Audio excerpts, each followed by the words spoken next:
I'm gonna hold your hand when I say this. Now, this one habit alone makes everything go way smoother. Booking that trip to Great Wolf Lodge isn't actually the hardest part. And if you thought it was, then you're wrong. The real challenge is surviving the water park weekend with your sanity still intact. And after multiple family trips, I learned that Great Wolf Lodge can either be magical or completely overwhelming. And it all comes down to how prepared you actually are. So today I'm sharing my full Great Wolf Lodge Water Park Survivor Guide. What to bring, what to skip, how to time everything, and how to actually enjoy it without feeling exhausted by noon. And there's one mistake that I see families make over and over again their first time, and it completely ruins their first day. I'll get to that in a bit. If you're new here, let me introduce myself. Hey, I'm Kay, mom of two, family travel creator, and your new bestie to planning stress-free family vacations. As always, timestamps will be listed in the description box, so let's get started. Now, Great Wolf Lodge is one of those places that seem simple on the surface, but there are a lot of huge details that make a huge difference.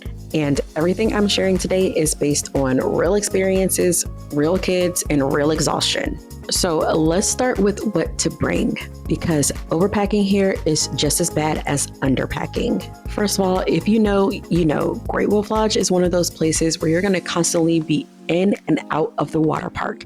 That's why you're going to want to make sure that you bring at least 2 swimsuits per kid. That way your kids are not putting on a cold, damp swimsuit every time. The next on our must-bring items is flip-flops or water shoes. Let's talk about how slippery the floor gets at Great Wolf Lodge, and everywhere in this place has a wet floor, like the hallways, the elevators, even your room. Even if you don't wear them inside of the water park area, you're going to want them for walking back and forth to your room because wet socks are disgusting.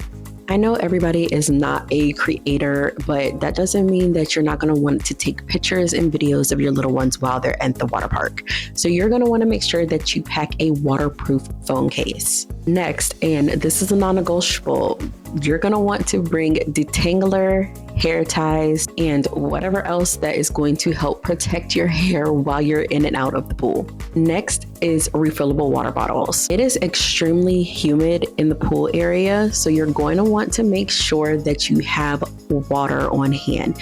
Keep those kids hydrated, keep yourself hydrated. Your body is going to thank you in the long run. And the last non-negotiable is going to be a tote or a pool bag, something that you're going to be able to just toss everything in and tote around with you at the water park, preferably something that is waterproof.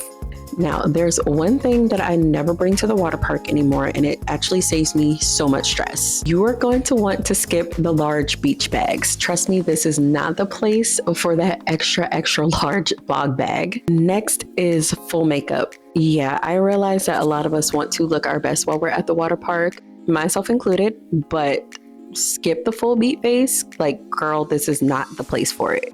I don't care if you have the one size finishing spray or the L'Oreal infallible, like, just don't. It's not the place for it. Next is towels. I always will opt in for using theirs. All it did was weigh down my suitcase. I could have fit way more important essentials if I didn't pack those stupid towels.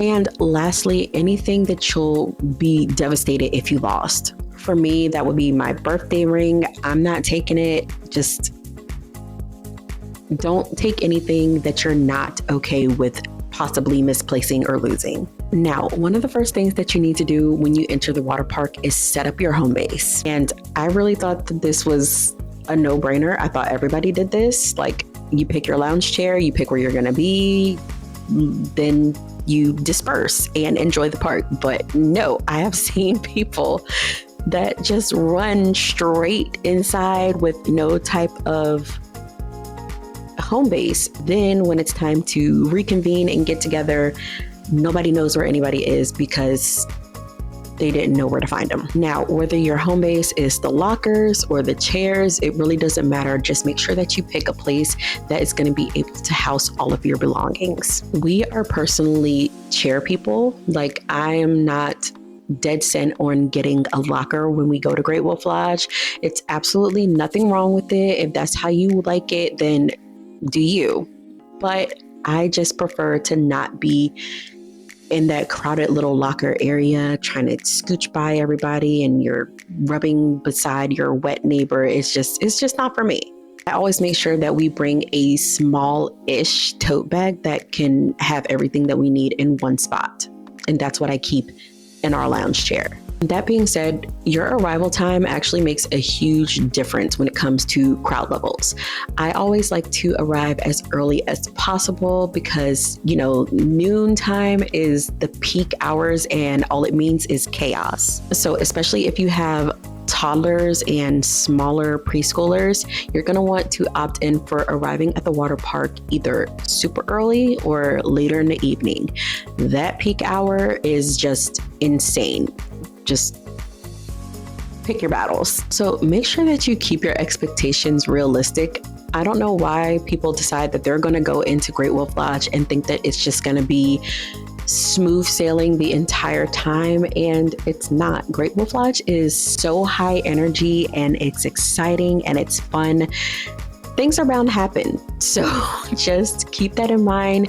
If you go in with real expectations, then you won't be so overwhelmed or disappointed if things end up going left. Now, this one habit alone makes everything go way smoother. Timing at Great Wolf Lodge is absolutely everything. Early morning, you're going to be able to hit the best rides and deal with the shortest lines. Midday is when you're going to want to stop, take a breath, go back to the room and take a break. Go grab some lunch, take a nap in the room, do something. But midday is when it gets extremely chaotic inside of the water park. And then when it comes to the evening, that is going to be a much more calm vibe. This is when you can repeat your favorites and just take your time and enjoy everything. Now, I know a lot of you don't want to hear this, and I'm going to hold your hand when I say this, but you do not need to spend your entire time in the water park to get your money's worth. Okay, let's talk about food because this is where things can spiral quickly. Now, we have all been there before. Like, I'm a 90s kid. We used to spend our entire summer at the pool. And if you know, when you get out the pool, that hunger hits different. Now, how you play this out is going to definitely depend on the family and depend on the family's budget. And that is bringing your snacks versus buying food there. The best value that you're probably going to get is going to be the pizza. I think we spent about $50 for 2 pizzas, which might be a little unhinged, but I mean, it's Great Wolf Lodge. We didn't have to go anywhere. And to be honest, we spend about that much when we go to Papa John's at home. When it comes to me and my family, we bring smaller snacks just to nibble on, like around the larger meals. That way we're not spending so much money when we do get food, because the snacks there are just as much as the food. So like the real food. So just keep that in mind. Next, when it comes to dining, you're going to want to make sure that you opt for eating outside of those peak times. When you eat during those peak times, you're going to have to deal with long lines. You're going to have to deal with extremely busy staff, overwhelmed staff. You want to make sure that you are going at a time where everybody and their mom is not getting their food all at once. And if you want to opt in for some budget protection, groceries are always a huge green flag for me. If you're going to Great Wolf Lodge, Williamsburg, there is a Walmart less than like 10-15 minutes away from the park.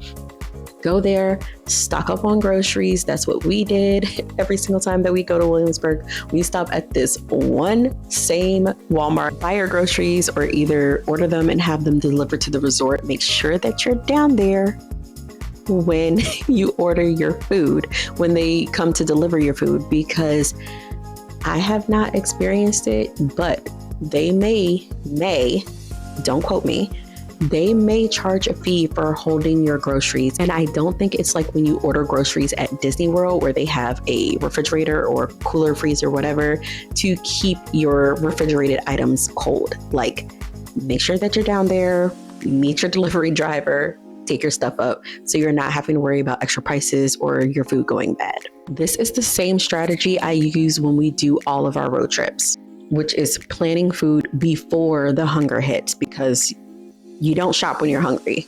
Just don't. This is something that I walk through step by step in our road trip blueprint because it saves money as well as meltdowns. Now, this next part is huge, especially if you have kids. You are going to want to pay attention to your kids and look for those signs that they're done, even if they don't mention it. You know your kids better than anybody else on the planet.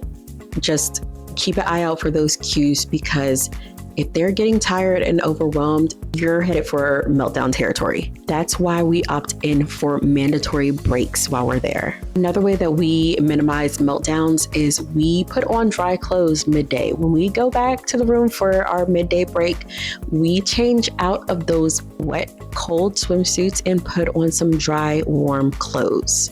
And your midday break does not necessarily have to mean that you're going back to the room to take a nap. It can be quiet activities in the room, or, watching some low stimulating TV, something that is going to help your kids decompress a little bit from all of the overwhelm. Most water park meltdowns aren't about fun. It's about exhaustion. Your room is a really important part of your water park strategy. So get in that midday reset, get to the room, take a shower, change your clothes, dry off, get warm. Then in the evening, return to the water park. I like to think as our trips to Great Wolf Lodge as our Disney World training grounds. I know that sounds silly, but hear me out. They teach you pacing, planning, and how to manage energy, which makes bigger trips like Disney or road trips way easier. So if you're someone who does a lot of drive-to destinations or resort trips, my road trip blueprint was built for this exact kind of travel. Realistic, flexible, and mom tested. Great Wolf Lodge doesn't have to be chaotic, because with the right prep, it can actually be pretty relaxing.